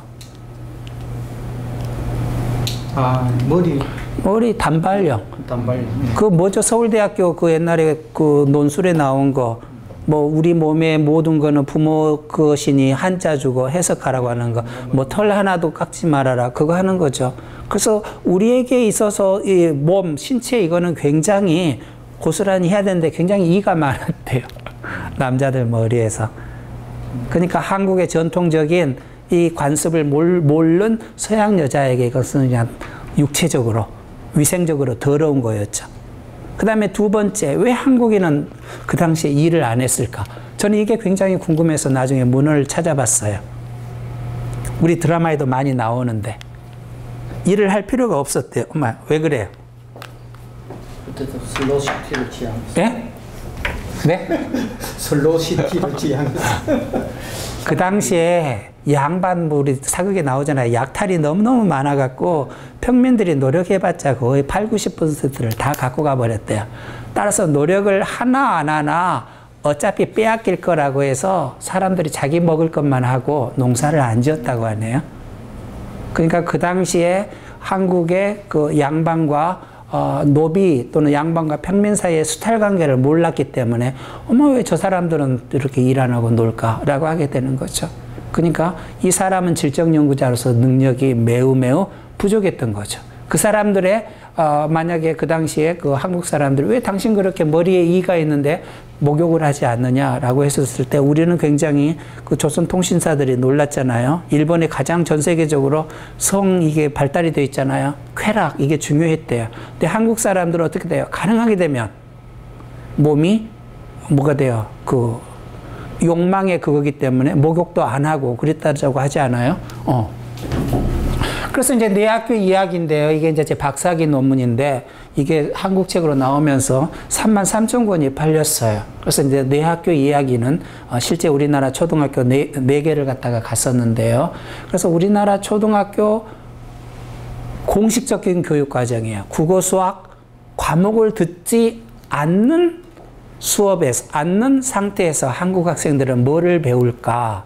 이게 궁금했고, 이게 결국 이야기한 잠재적 교육 과정이라고 하게 되는 거죠. 그래서 이제 꼭 한 3개월 동안에, 우리나라 한 초등학교 한 7, 8군데를 다니고, 한 학교마다 이제 2개월씩 쭉 다니고, 그 당시 제일 처음에 삼성에 뭐 캠코더가 나왔던 것 같아요. 그 당시 돈으로 엄청나게 150만원 주고 했는데, 비디오 테이프를 굉장히 많이 찍었죠.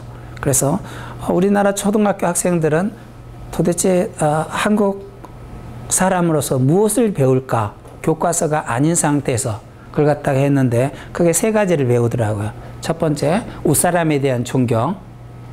인사 안 하면 큰일이 나게 되는 거죠. 그 다음에 젠더, 남자와 여자의 구별이 너무너무 강해요. 지금은 없어졌지만은 서울교대 부설 같은 데서도 보게 되면 남학생들 운동화가 여학생들 운동화보다 어디가 있었어요? 위에 있었어요. 극단적으로 왜 저렇게 했느냐 그랬더니 남자들에도 중요하지 않느냐라고 그렇게 이야기를 하고 체육부장으로 여자가 뽑혔는데도 불구하고 투표를 다시 해요.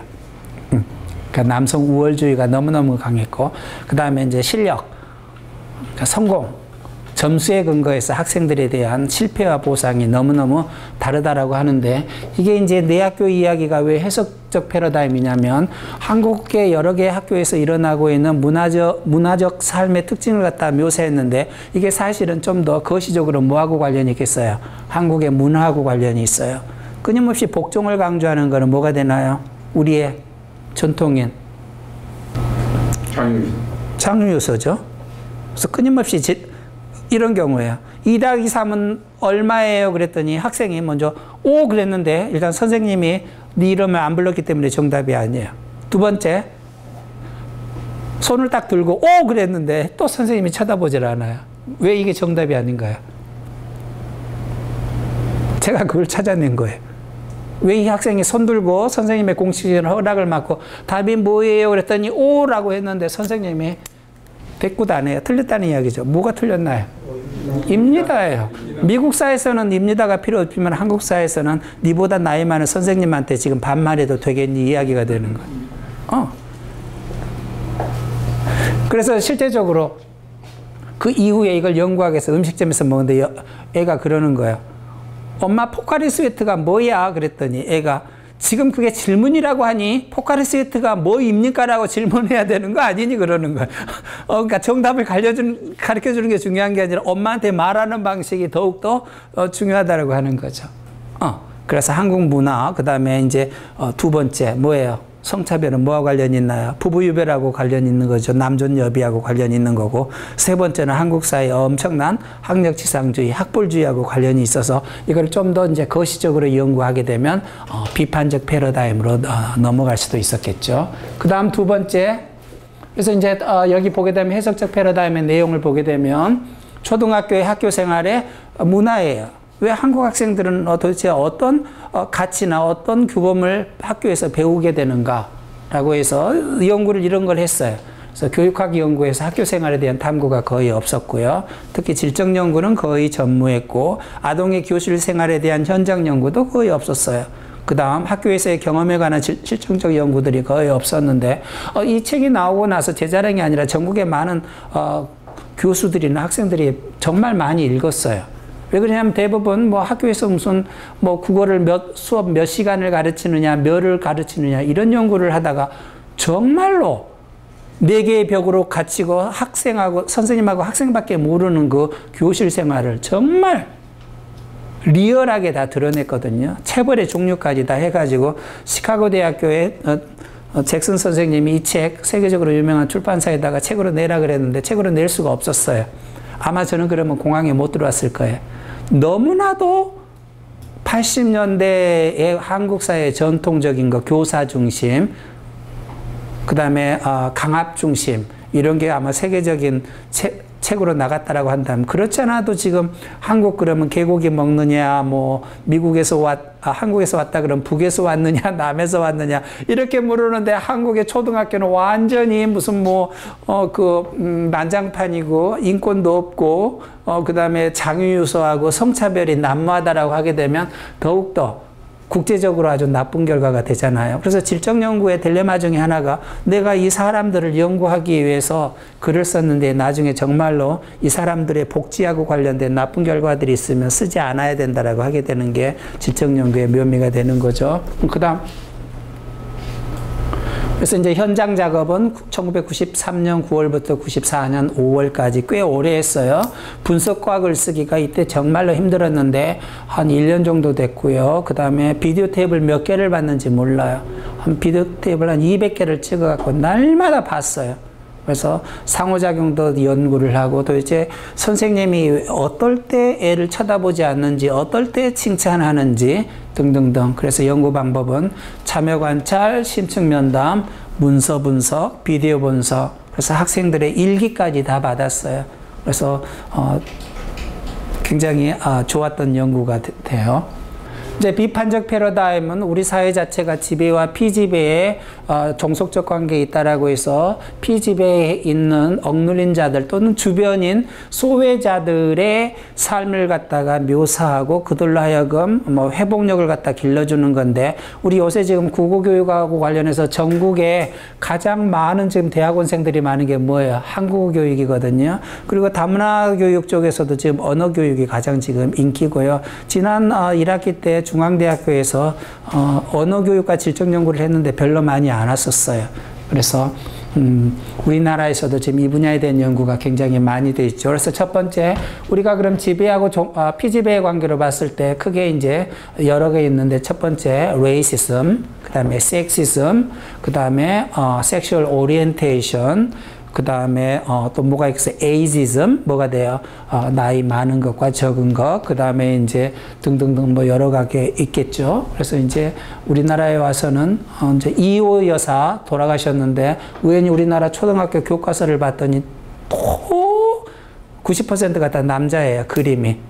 근데 처음으로 이제 미국의 대학에 졸업을 했잖아요. 그래서 서구에 이제 뭐 개화된 걸 배워서 그런지 모르지만 왜 도대체 인구의 51%가 여자아이들인데 그림이 다 남자들이냐. 그렇게 해서 그림의 메시지 분석을 했죠. 그래서 나중에 그 당시에 교과서에 여자아이들의 그림하고 여자 엄마들이 치마 입고 있는 거 이런 것도 싹 다 바꾸게 된 거죠. 그런 대표적으로 이제 내용 분석이라 그러는데 보통 신문에서 어떤 이데올로기, 내용에 숨겨져 있는 숨겨진 메시지가 뭐냐 이런 것들 굉장히 다 찾게 되는 거고요. 그 다음에 인종차별 연구는 우리 보게 되면 PD들이 상당히 지금 공부를 많이 해야 되는데 동남아시아 이렇게 여행 가가지고 굉장히 그 사람들이 가난한 부엌이나 막 잠자리까지 막 찍는 거 이런 건 굉장히 레이시즘에 해당이 되는 거죠. 그래서 요새 우리나라에 지금 다문화 교육하고 관련해서 어차피 지금 한국 사회를 유지해야 되기 때문에 엄청나게 많은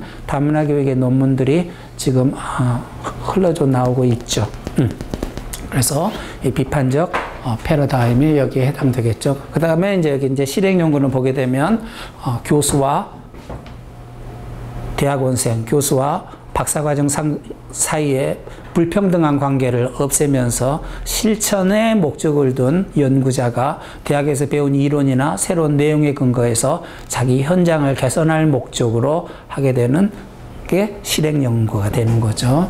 그 다음 그래서 비판적 패러다임의 특징이에요. 사회에 존재하는 힘과 권력의 관계를 분석하고 역사적, 문화적, 제도적 구조의 모순에 대한 비판, 억압받고 소외된 계층의 사람들에게 자율권 부조화, 해방 추구, 이데올로기적이죠. 이건 무조건 틀렸기 때문에 변화돼야 된다라고 하는 입장에서 되게 되는 거죠. 그 다음에 이제 이쪽은 굉장히 신념이 있는 거죠. 연구자의 가치와 신념이 기초한 접근이 되는 거고요. 그 다음에 현장과 연구자의 뭐 윤리적 등등등 하게 되는 거죠. 다음.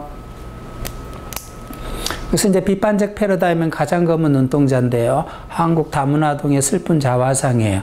그래서 이제 저는 이제 뭐 탈승민 하면서도 특히 이제 동남아시아 학생들이 많이 오면서 이제 얘들이 참 불행하구나 라고 하고 있고요. 이건 오브 더 레코드긴 하지만 전국에 있는 대부분의 도시에 교실에 30명이 있다라고 한다면 마지막에 7, 8등은 다 지금 다문화 아동들이 지금 차지하고 있어요. 어떻게 할 수가 없어요. 근데 뭐 부모를 잘못 맞다는 이유 때문에 얘들이 인생이 끝났다라고 생각을 하면 우리 교육자의 입장으로서는 좀 더 다른 방법을 갖다 제시해 줘야 된다라고 하게 되는데요.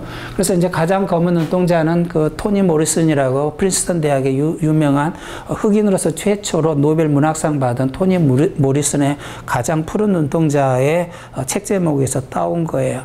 그래서 서구 사회에서 가장 아름다운 것은 가장 푸른 눈동자이지만 한국 사회에서 가장 정상적인 것, 문제없이 살아가는 것은 가장 까만 눈동자인데 이게 굉장히 글쓰기적으로는 제가 글쓰기 실력이 없지만 세 가지의 방법을 시도를 했어요.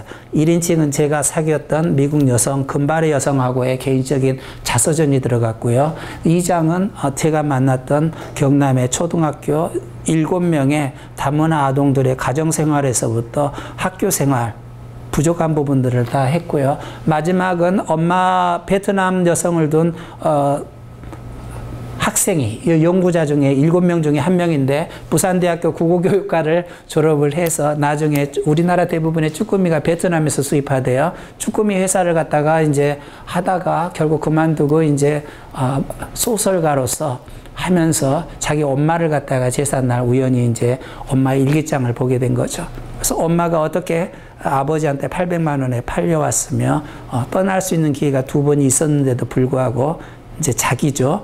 이 주인공을 위해서 살다가 거장 횟집에서 암으로 죽게 된 거죠. 그래서 마지막은 소설을 쓰게 된 거예요. 그래서 최신에 강조되고 있는 다양한 글쓰기들이 다 나와 있는데 제가 이야기하고 싶은 거는 굉장히 한국 사회에서 근데 희한하게도 결혼했을 때는 아빠도 능력이 있었는데 연구해서 이건 한국연구재단에 1,500만 원을 받았던 연구인데 거의 아버지들이 그 경제적인 능력이 없어요. 실직 상태에서. 그래서 엄마들이 생활전선에 나아가게 되는 거죠. 그래서 면담을 하러 갔는데 나는 진주에도 그렇게 오래된 집이 있는지 몰랐어요. 아버지가 다리가 다쳐서 있는데 이제 면담을 해야 되니까 하는데 그 양철집에서 비가 뚝뚝뚝 떨어지는 거예요. 요새도 그런 집이 있더라고요. 그래서 굉장히 슬펐어요. 그래서 한국에서 태어난 얘들은 국적이 베트남인이 아니에요. 한국인이죠. 그럼 우리가 이제 교육부에서 엄청난 비용을 투자를 하고 있는데 이 아동들이 얼마나 우리 일반 한국인 아동들에 비해서 출발점이 다른지 얘들에게 있어서 행복이라고 하는 것은 일주일에 한 번 홈마트에 가는 것 뿐이에요. 아버지는 대부분 원양어선 타고 가고 있거나 나타나지 않고 있거나 일반 한국 애들처럼 뭐 학원을 가는 것도 아니고 그래서 좀 더 해야 되겠죠. 그래서 여기 보게 되면 1년간의 질적 연구를 통하여 국내 처음으로 밝혀지는 한국 다문화 아동 가정 5명의 삶의 이야기를 그들의 숨겨진 고통과 애환의 슬픈 목소리는 우리 사회에서 추구하고 있는 정의, 그다음에 공정성의 가치 대신에 배려와 관계의 도덕적. 그래 네가 열심히 하면 되지 않느냐라고 하는데 특목고 학생들의 사교육비가 8배거든요. 우리 교대 학생들이 결국 고2부터 결국 학원을 다녀요. 뭐 때문에 그래요? 수학 때문에. 수학이 너무 어려워서. 그래서 얼마를 썼느냐 근데 50만 원을 쓰거든요. 전국에 지금 영재고라고 하고 있는 특목고의 15% 학생은 곱하기 8, 400만 원을 써요. 인간이 물질이라고 생각했을 때 막 쓰는 다시 인간의 재능, 창의성이라고 하는 것도 그게 정말 개별성이냐고 문제 두지 않거든요. 환경, 부모가 갖고 있는 SES, 경제적인 능력하고 관계가 있다라고 했었을 때 노력하면 되지 않느냐라고 그랬는데 출발부터가 아무것도 없는데 어떻게 노력이 된다는 거예요. 그래서 배려와 관계의 도덕적 가치를 또 우선적으로 생각하게 만들어야 한다라고 했어요. 그래서 다문화, 다인종 국가로 변화해버린 우리나라의 모든 이들이 읽어야 되는 필독서라고 해서 정말 우리 한국 사회의 일부분이긴 하지만 왜 쟤들이 저렇게 공부를 못할까? 머리가 나쁜 것인가? 이전에 가정에서 얘들이 어떤 경험을 하는 건지 더욱더 극단적인 거는 학교에도 손 실 수가 없어요. 초등학교 6학년인데 애를 갖다가 학습 결손을 따져보니까 국어가 어디에 문제가 있어요? 초등학교 6학년에 선생님이 좀 남겨서 보충 수업을 하려고 했는데 국어를 갖다가 선보려고 하니까 국어의 학습 결손이 어느 학년부터 있는 거예요? 1학년부터 있어요. 손 쓸 수가 없어요. 그렇다고 해서 요새 선생님들이 무슨 60년대처럼 별이 빛나는 밤 제가 쓴 것처럼 훌륭하게 아이들 잘 가르치려고 하는 애들이 없어요. 부잣집 애들이 요새 다 우리 교대 오는 거 알아요? 아빠처럼 이렇게 한의사 하지 말고 편하게 살아라고 해서 가정도 좋아요, 애들이. 뭐 때문에 왔니? 물어보면요. 인터뷰에서는 뭐 아이를 사랑하고 뭐 한국 교육을 어쩌고저쩌고 하는데 따로 비공식적으로 물어보면요. 칼퇴근 때문에 왔는데요. 방학 때문에 왔는데요. 63세 정년 때문에 왔는데요. 이런 애들에게서 저 공부 못하는 애들 무슨 관심이 있겠어요? 주관성 측면에서 얘들이 공부 못하는 애들 이해하기도 어려워요.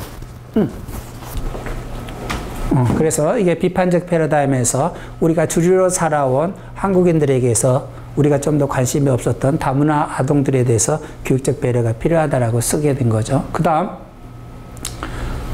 그래서 이제 연구 목적은 한국 다문화 아동이 겪는 낮은 학업 성취율을 증진하고 참여적 실행 연구라고 하죠. 여기서 참여적이라고 하게 된 건 이 사람들의 복지를 좀 더 생각하고 이 사회의 불평등을 좀 해결하기 위한 거예요.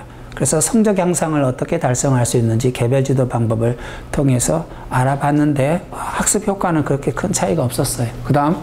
다음 패러다임으로 넘어가도록 하죠. 그래서 이제 illusive image of the other인데요. 타자의 흐릿한 이미지라고 이야기를 했어요.